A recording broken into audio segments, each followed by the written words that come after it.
Bienvenue dans ce petit vlog. Aujourd'hui on est le 6 octobre et du coup je commence un peu ce vlog automnal, etc. Au début je pensais vous faire un bilan de mon Magical Readathon, sauf que clairement, on va pas se mentir, j'ai complètement fail le Magical Readathon. Clairement, j'ai lu aucun, enfin j'ai fini aucun des livres que je vous avais présenté dans ma palle, que je vous mets dans le petit i et en barre d'infos si vous voulez la voir. Et par contre, j'ai quand même commencé 2 livres de cette palle. Donc, j'ai commencé La Neuvième Maison et je suis hyper contente de l'avoir commencé parce que, mine de rien, genre le Magical Readathon a été un fail total, mais je suis trop contente d'avoir enfin pu commencer ce livre parce que ça faisait plus d'1 an qu'il traînait dans ma palle et vraiment, là, c'est la période parfaite pour le lire parce que ça a des vibes un peu de mystery, un peu de thriller, un peu horreur et tout, et du coup, c'est vraiment trop cool. Donc là, j'en suis à peu près à là. En vrai, il me reste 150 pages à peu près. Donc je prends mon temps, mais je suis trop contente de l'avoir commencé. Je commençais enfin, j'étais dans beaucoup de lectures contemporaines romance. Et c'est vrai que La Neuvième Maison, c'est un peu le livre parfait pour faire la transition entre fin de l'été, automne. Et vraiment, j'adore. Vraiment, je l'aime beaucoup. Je le lis en français, sachant que tous les autres livres de Lise Bardugo, je les ai lus en anglais. Mais franchement, ça fait du bien de revenir un peu au français, surtout qu'en plus, mon rythme de lecture, c'était carrément, avait carrément diminué. Donc du coup, le français, ça aide pas mal. Mais du coup, voilà, j'aimerais bien le finir pour la fin de la semaine. Mais en tout cas, pour l'instant, j'aime beaucoup. J'aime beaucoup l'ambiance. L'ambiance est vraiment spooky vibes à fond, des fantômes, vraiment, on adore. Et le thème un peu de l'université de Yale, etc. Du coup, c'est parfait avec la rentrée scolaire. Enfin, vraiment, ce livre, je le lis au parfait moment. Et franchement, pour l'instant, c'est vraiment que du bonheur de le lire. Donc voilà, je vous ferai un avis plus complet quand je l'aurai fini. Mais du coup, c'est l'un des seuls livres de la palle que du coup, j'ai commencé à lire et que du coup, j'ai toujours pas fini. Mais voilà. Ensuite, le deuxième livre que j'ai lu en parallèle et que j'ai fini pas plus tôt que ce matin, c'est A Good Girl's Guide to Murder, que j'ai lu en audiobook sur Scribd et en même temps j'ai lu aussi la version numérique sur Scribd parce que du coup sur Scribd vous pouvez avoir la version audio mais vous pouvez aussi avoir la version un peu e-book mais que vous pouvez lire que sur téléphone. Ça m'a bien aidé parce que à certains moments c'est un peu galère d'écouter un audiobook donc par exemple dans les transports quand c'était bondé des fois c'était trop galère genre de mettre ses écouteurs, de d'écouter et tout. Du coup je sortais juste mon téléphone et je continuais l'histoire et franchement j'ai adoré ce livre. Je m'attendais pas à autant aimer. C'est un peu un thriller young adulte. Enfin, c'est pas vraiment... Ouais si c'est un peu un thriller enquête young adulte et j'ai vraiment trop aimé. L'audiobook est génial. Il y a plusieurs personnes qui en fait narrent l'histoire donc ça c'est vraiment trop cool. Et en fait, quand je compare avec un autre thriller que Young Adult que j'avais essayé de lire en audiobook avec Sadie, que tout le monde prônait, dit ouais, c'est trop génial et tout, Sadie, moi j'ai pas du tout accroché à l'histoire, ça m'intéressait pas plus que ça. Pourtant, le format était vraiment cool dans Sadie, mais ça m'a plus plu que ça. Et par contre, là, Good Girls Guide to Mentor, j'ai vraiment adoré de A à Z. Le retournement de situation. En plus, il y a quand même un multiformat parce que, en fait, du coup, je vais vous faire un petit résumé quand même parce que je l'ai fini. Donc, c'est l'histoire de Pipa. Pip. Bah, en gros, du coup, c'est son surnom, Pipa Pip. Et en fait, elle doit faire un projet personnel pour valider son lycée. Et ça s'appelle un IPQ. Alors, je sais pas trop c'est quoi l'équivalent en français. Mais du coup, elle doit faire un projet. Et en fait, son projet, c'est de prouver que un ancien élève de lycée n'a pas tué, du coup, une élève, donc Andy Bell, parce que du coup, elle a disparu. Et en fait, on a retrouvé des preuves comme quoi la salle aurait tué cette fille. Et elle en est persuadée, elle est sûre que c'est pas lui et qu'il est innocent. Et en fait, son projet de fin d'année, ça va être tout simplement de prouver que Sal est innocent et bah, de retrouver le vrai meurtrier de Andy Bell. Sachant que du coup, Sal a aussi été tué.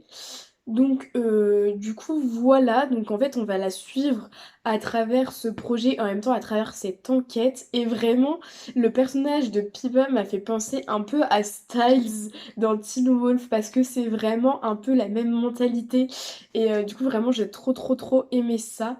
J'ai beaucoup aimé aussi le fait que vraiment, bah, en fait vu qu'elle fait son projet en même temps, elle s'enregistre, elle garde des preuves de son enquête, etc.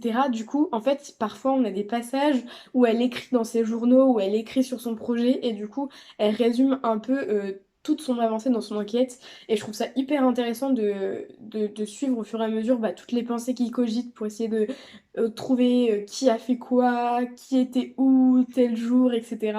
Donc c'était hyper intéressant, vraiment, c'est la première fois que j'écoutais un audiobook, un thriller young adulte, et j'ai trop aimé. D'ailleurs, c'est une série, donc je pense que j'écouterai bien le tome 2 pareil sur le même format. Pas tout de suite, je pense, mais en tout cas, c'est une super lecture pour l'automne ou même un peu pour l'hiver parce qu'au final, ça se lit un peu pour toutes les saisons. Mais franchement, je vous recommande vivement l'audiobook ou bah, après, le format papier est vraiment cool aussi parce que j'ai pu tester les deux. Mais vraiment, l'audiobook est vraiment génial. Si vous avez Script, franchement, foncez. Et voilà, du coup, je lui ai donné 5 étoiles. Vraiment, j'ai adoré cette lecture. L'écriture d'Olly Jackson est vraiment ouf. Genre, je m'attendais pas à ce que ce soit aussi bien écrit. Donc, non, franchement, j'ai vraiment beaucoup aimé. C'est un 5 étoiles, c'est pas vraiment un coup de cœur, mais franchement, j'ai passé un super moment de lecture. Après plusieurs semaines à pas trop lire, plusieurs lectures un peu moyennes, et ben franchement, ça m'a fait trop du bien de pouvoir être à ce point bah, motivée par cette lecture, donc vraiment ça fait plaisir. Donc voilà pour ces lectures. Dans ce vlog, vous allez pouvoir me voir, j'aimerais bien au moins finir la 9e maison. Sinon, au mois de septembre, j'ai aussi acheté un livre, c'est le seul livre que j'ai acheté sur Vinted. J'ai acheté l'édition des Penguin Classics de Pride and Prejudice, donc Orgueil et Préjugés de Jane Austen, puisque c'est la lecture commune du Patreon de Chloé, donc de Clout. Et du coup, faudrait que je le commence parce que du coup, on va arriver au 10 octobre et mine de rien, bah, c'est un classique en anglais, donc c'est un peu la première fois que je lis un classique en anglais. Je crois qu'il fait... non, ça c'est le note. Je sais pas combien de pages j'ai fait. Parce qu'en plus, il y a des commentaires. Voilà, il fait 350 pages à peu près. Donc, en vrai, je pense que c'est faisable parce que je pense que Jane Austen, ça va, elle a pas une plume trop compliquée. Et franchement, je suis trop contente de l'avoir acheté dans cette édition parce que je le trouve magnifique. Bon, ça se voit que c'est de l'usager parce que je l'ai acheté sur Vinted, voilà, il est un peu abîmé, mais franchement, pour le prix que je l'ai payé. Et puis, j'aime trop, ça fait un peu de vécu au livre. Donc, je trouve ça trop cool. Donc, voilà, donc ça, c'est aussi l'une de mes prochaines lectures. Sinon, j'aimerais bien commencer aussi un autre audiobook en parallèle, mais je sais pas encore trop lequel. Euh, J'aimerais peut-être tenter City of Ghosts de V. Schwab parce que c'est un middle grade et je me dis que ça peut passer vraiment tranquille en audiobook. Et vu que c'est un peu spooky et tout, sinon sur ma liseuse j'ai aussi Kingdom of the Wicked que j'aimerais bien lire aussi au mois d'octobre ou en tout cas vers la période d'Halloween. Enfin bref, bah je sais pas pour le moment, mais en tout cas c'est tout pour cette petite update et puis bah on se retrouve plus tard dans ce vlog.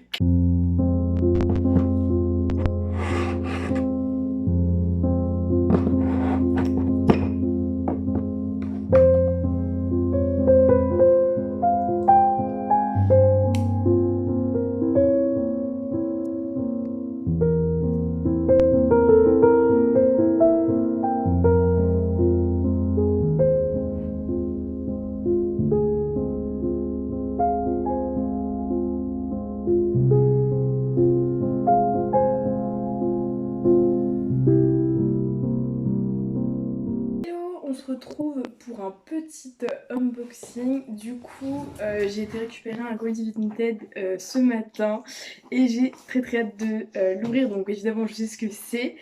Et d'ailleurs, ça m'a fait trop rire parce que du coup, en fait, la fille est emballée dans une box Illumicrate.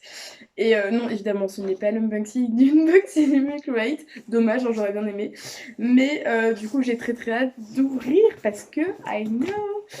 Ça veut dire que je peux vraiment faire comme dans les unboxings. Alors attendez. Hein.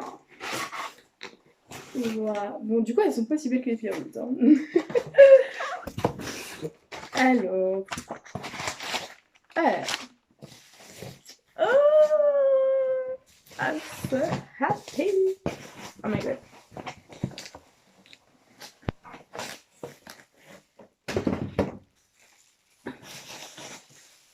Waouh. Waouh, il est énorme. Tada! Du coup, il s'agit de A Court of Silver Flame, donc de Sarah J. Maas. J'ai trop hâte de le lire. Je l'ai acheté sur Vinted parce que Sarah J. Maas c'est un petit peu problématique quand même. Du coup, je voulais pas forcément donner de l'argent à cette autrice. Donc du coup, je l'ai trouvé sur Vinted il y a pas très longtemps pour un prix assez raisonnable, surtout pour le hardback, qui est d'ailleurs en parfaite état. Donc franchement, trop contente. Je crois que avec les frais de port et tout, il était à 15-16 € je crois. Sachant que du coup au final j'avais 5 € sur mon porte-monnaie Vinted, au final je l'ai payé 11 € quelque chose. Donc franchement ça vaut grave le coup parce que je crois que sur Amazon il est genre à 20 € voire même plus je crois en hardback. Donc franchement j'ai pas trop hésité, surtout que de toute façon dans tous les cas je voulais pas l'acheter neuf. Donc du coup je suis trop contente. Et j'ai trop hâte de le lire, surtout que bah il y a plein de gens qui l'ont adoré. Du coup, hop, voilà. Oh, orange. En vrai, il est un petit peu abîmé là. Mais ça va. Enfin, genre, franchement, il est quand même en très bon état. Donc, je suis trop contente. Et j'ai très hâte de le lire. Donc, voilà. Mais il faut déjà que je lise le tome 3.5, le tome 4, là, Court of Frost and Starlight. Et du coup, comme ça, je pourrais enchaîner direct. Je suis trop contente. Du coup, voilà, petit unboxing fini. Et bah voilà, je vous ferai un update sur mes lectures quand je les aurai finies. Donc j'ai toujours pas fini la 9e maison, il me reste 100 pages parce que j'ai un peu avancé hier soir. Au final je l'ai pas du tout fini dans le week-end parce que je suis partie voir ma soeur. Donc voilà, mais je pense que je le finirai franchement à la fin de la semaine, obligé, faut que je le finisse. Surtout que bon, il me reste qu'une centaine de pages, donc j'aimerais bien pas trop achurer ma lecture. Et sinon, je vous avais parlé que je prendrais bien un autre audiobook vu que j'avais fini A Good Girl's Guide to Murder. Et du coup, j'ai craqué, j'ai commencé à écouter City of Ghosts de V.E. Schwab sur Scribd du coup. Et franchement, j'adore, j'aime trop, ça s'écoute super bien vu que c'est un middle grade. Et du coup, là, je crois qu'il me reste. En plus, je crois qu'il me reste genre vraiment pas beaucoup à écouter. Il doit me rester environ 1h20, 1h30, je crois, à écouter. Et franchement, j'aime beaucoup. C'est vraiment parfait pour l'ambiance. Il y a des fantômes, c'est génial. Il y a des châteaux hantés, etc. Donc vraiment, c'est trop cool à écouter. Et d'ailleurs, j'ai écouté un passage ce matin et je me suis pas demandé s'il y avait une référence à son nouveau livre, Galante, qui sort l'année prochaine, je crois. Parce qu'à un moment donné, il parle d'un fantôme et il l'appelle Galante. Du coup, je me suis demandé si genre il y avait un rapport et tout, parce que des fois avec Village Schwab, on sait que les histoires sont un peu intercroisées, etc. Enfin, en tout cas, il y a des références. Du coup, je me demande si c'est pas ça, mais vu que j'avais pas la version papier pour checker, bah je sais pas trop. Surtout qu'en plus, je sais même pas de quoi il parle, son roman Galante, donc faudrait que je regarde d'ailleurs. Mais voilà, du coup, franchement, c'est trop cool. J'espère le finir aussi à la fin de la semaine. Donc je vous reprendrai à la fin de la semaine pour vous tenir au courant de mon avancée. Mais voilà, c'est tout. Et du coup, je suis trop contente d'avoir ce bébé. Wouh, voilà.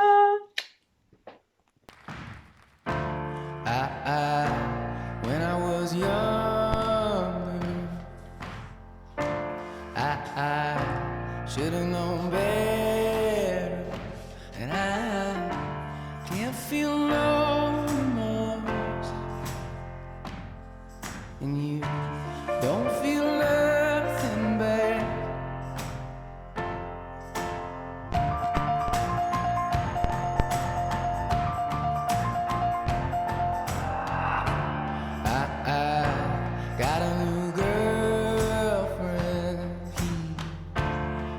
like he's on top.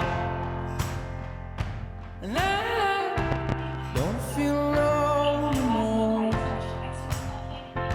And you can't see past my blindness. Oh, Ophelia, you've been on my mind, girl, since the flood. Oh, Ophelia, heaven help a fool who falls in love.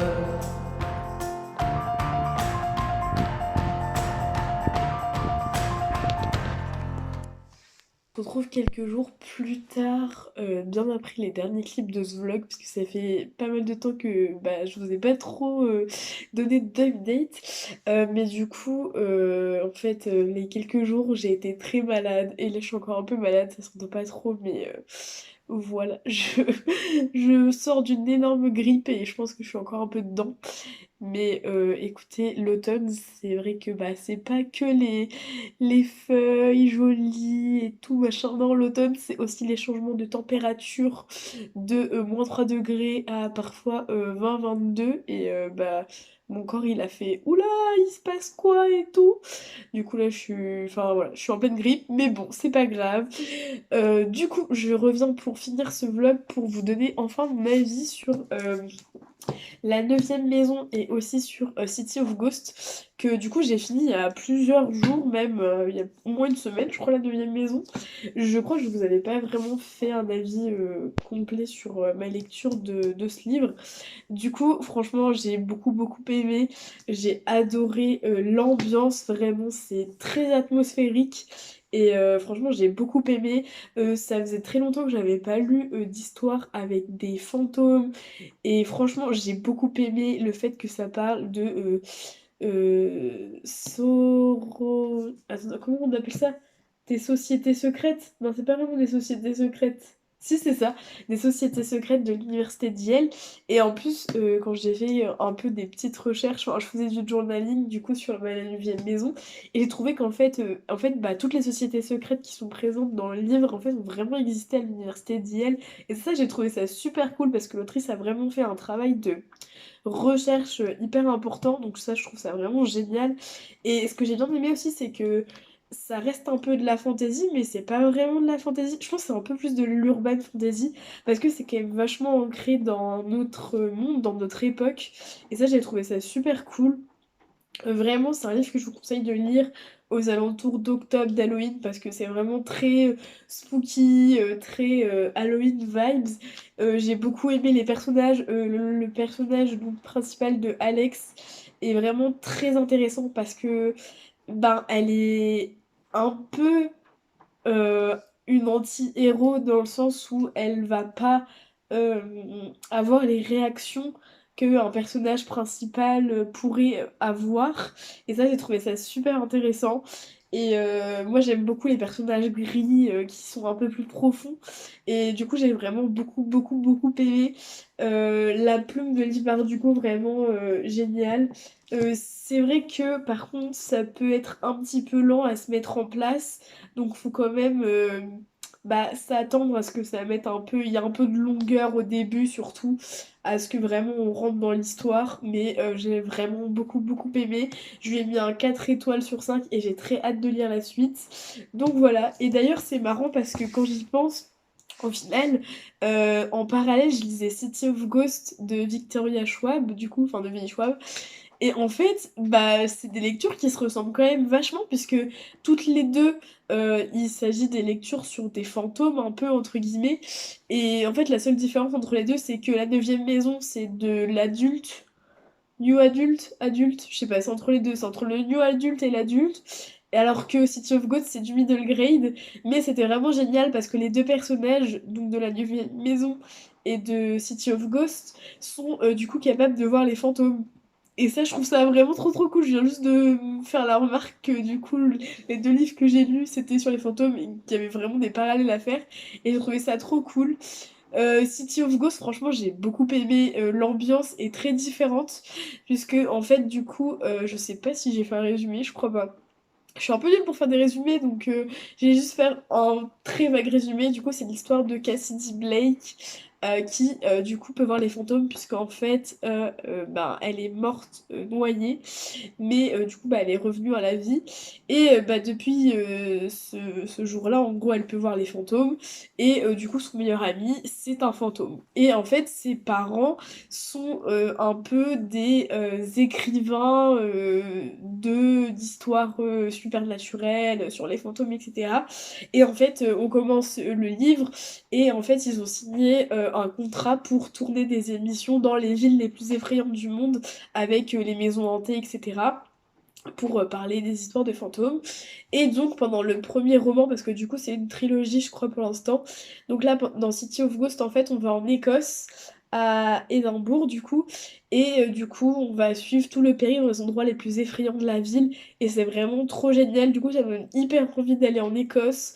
Peut-être pas à Halloween parce que ça pourrait être un peu effrayant, mais vraiment c'était génial. Ça se lit très facilement. Je pense que pour une première lecture audio c'est assez facile parce que c'est du vocabulaire qui reste assez abordable vu que c'est du middle grade. Et franchement, c'était hyper sympa, pas prise de tête et hyper chill. Donc franchement, voilà. J'ai mis 3 étoiles parce que, bah, en fait, je pense que je suis pas trop habituée à lire du middle grade. Et c'est vrai que je trouvais que au final, le plot de l'histoire était pas non plus dinguissime. Enfin, je l'ai pas trouvé non plus très. Il y avait pas non plus des plot twists de fou, quoi. Je veux dire, puis même les personnages n'étaient pas tant développés que ça. Donc après, à voir dans les prochains tomes, je sais pas trop quand est-ce que je lirai la suite. Mais du coup, c'était un bon moment, un bon audiobook, et du coup, c'était sympa à lire. Donc je vous recommande quand même. Du coup, voilà, c'est tout pour ce petit vlog. J'espère que vous aurez quand même aimé. Et puis bah sur ce, je vous dis à plus, bon automne et à dans une prochaine vidéo. Bye!